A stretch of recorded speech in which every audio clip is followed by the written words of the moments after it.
When we got married, I thought he would be my man, partner, hero, lover, best friend, and soulmate for the rest of my life. I was always convinced that I would be a loving and devoted wife, faithful to my man in everything, never even looking at anyone else, let alone breaking my vows and ruining my marriage. When I first saw him, we had been married for 8 years and were thinking about adding to our family. At first, I didn't pay much attention to him, but there was something about him, something mysterious, obscene and calculating in those gazes of his that I caught on myself. However, I knew that I would easily put it out of my head and ignore how he undresses me with his eyes every time. I was sure my husband was overreacting, making a big deal of it when he warned me to be careful with this predator, a man known for stealing other people's wives and betting them as his trophies. Of course, I would never have bought into that toxic, ostentatious masculinity that he exuded. Oh, I was the wisest woman in this world who loved only her man and would never allow herself to be fooled. And I was extremely offended that my husband doubted my unshakable moral fortitude and strong will to resist temptations. When he had sex with me for the first time, I was stung that I had fallen prey to his advances. He chose the perfect time, right after one of our rare marital quarrels, one of which he witnessed at a social event.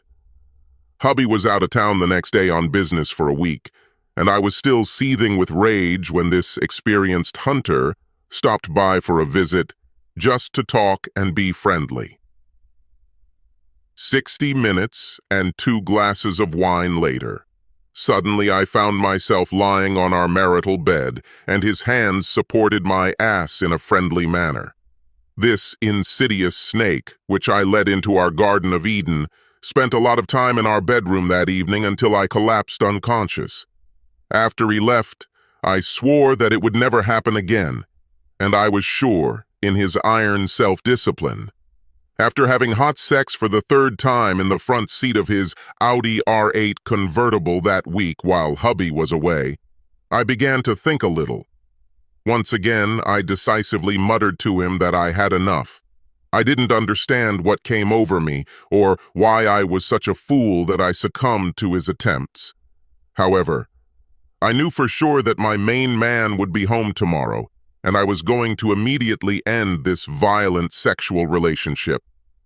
Leaning back in satisfaction, he wiped his dick with my panties, threw them on my chest, grinned an evil grin and said, "Of course, doll." I was sure that my loving husband would never suspect anything. Clean sheets, a horny wife in sexy lingerie, a bottle of his favorite Napa Cab, and a night of hot sex for a travel-weary husband. This will happen quite enough when he returns home. My confidence in my ability to use my feminine wiles to confuse his overly naive and simplistic view of the fairer sex overwhelmed me. Everything was great. I wasn't caught. After that, my vanity and pride made me believe that I could easily have a lover on the side, and my dear hubby would never discover this, would never know about my betrayal. 2 or 3 times a month, for almost a whole year, I unleashed all my unbridled carnal desires. Hotel rooms, his private office, abandoned and remote parking lots, and sometimes my marital bed. All these were the sites of our explosive sexual rendezvous. So convinced was I that my blind hubby did not notice these numerous infidelities. When the deputy sheriff who approached me in the office asked for identification, and then loudly and cheerfully announced, "You have received a subpoena," I was sure that this was some kind of stupid and terrible mistake. My husband, who loves me with all his heart, I would never do that, humiliating me in front of my colleagues and boss, and possibly jeopardizing my career. Driving home in the car and fidgeting nervously behind the wheel in tears, I knew that if only I could get him to listen to the voice of reason, he would instantly give in and forgive me. My confidence in my ability to manipulate and control him will, without a doubt, end this not very pleasant day with my victory. I was convinced of this, Appropriate words and phrases such as soulmates, meaningless sex, let's create our family, ready to have a child, let's grow old together, will immediately extinguish his possible anger and convince him to give us a second chance. And coupled with the uninhibited sex I would entice him into, well, it would put him in his rightful place and allow us to forget about such a terrible idea as divorce. Approaching the house, I was already smiling and imagining how our beautiful marriage would move on towards a bright future. I was shocked, having heard from him detailed evidence of my infidelity after I thought that I was so careful, so smart, so pleased with my dexterity and resourcefulness. It turns out that my husband had known about my tricks for 6 months, but postponed showing the cards while he built his strategy and made plans. Of course, in no case I wasn't right when I said that we haven't had sex for more than 2 months. He said it was because he couldn't bear the thought of touching me while I was giving myself to the man he had warned me about. What nonsense! I would remember if I didn't make love to my husband for 2 whole months. Maybe. And of course, I passionately argued to my husband that no lover could persuade me to abandon my vows to be a faithful wife to my loving husband. I could not have been more convincing in my magnificent speech, even if I had my hand on the Bible while delivering it. What I was sure of was that he wouldn't have enough brains to track our perverted sexual adventures. But dozens of photographs were laid out on the table in front of me, black and white and color, which would instantly gather a bunch of likes on any adult website. This is simply impossible so that he has such evidence. No, no, no. There is no way my good and kind-hearted man would send all this information to family and friends, from my parents and siblings to longtime friends and acquaintances we knew in college. He would never subject me to such public shame. His puny lawyer in glasses could in no way be better than my magnificent defender, the Shark Woman, who hates this whole despicable tribe of louts and always acts in courts under the slogan, "Don't take goats prisoner." God, with what pleasure I will receive the lion's share of property and money from all our accounts, and make him bitterly regret the day when he dared to challenge me. What? This couldn't happen. This stupid judge can't side with hubby and his pathetic lawyer.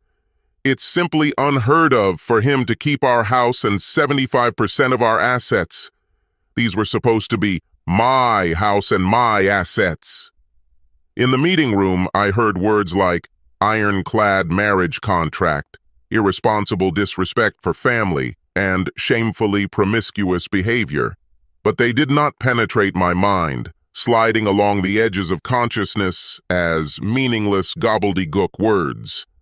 It must have been some kind of nightmare from which I could wake up with relief at any minute. Yes, that's how it is. Of course, my now ex-husband would meet me in the hallway and listen to my last apology, which would sound as so sincerely. And then he will hug and kiss me tightly and forgive me my little flaws, and will eventually take me back. After all, men really are that weak-willed. At that moment, when my ex disappeared from the courthouse in the blink of an eye, completely ignoring my heart-rending cries, "Wait a minute, we need to talk," I was not taken aback, and soon called my lover to delight him with the news that I was moving in with him. In any case, he was better than my ex-hubby in every way, and I would show my ex-husband how truly pathetic and dull his life would be without me. 10 minutes later, I hung up, not believing my ears.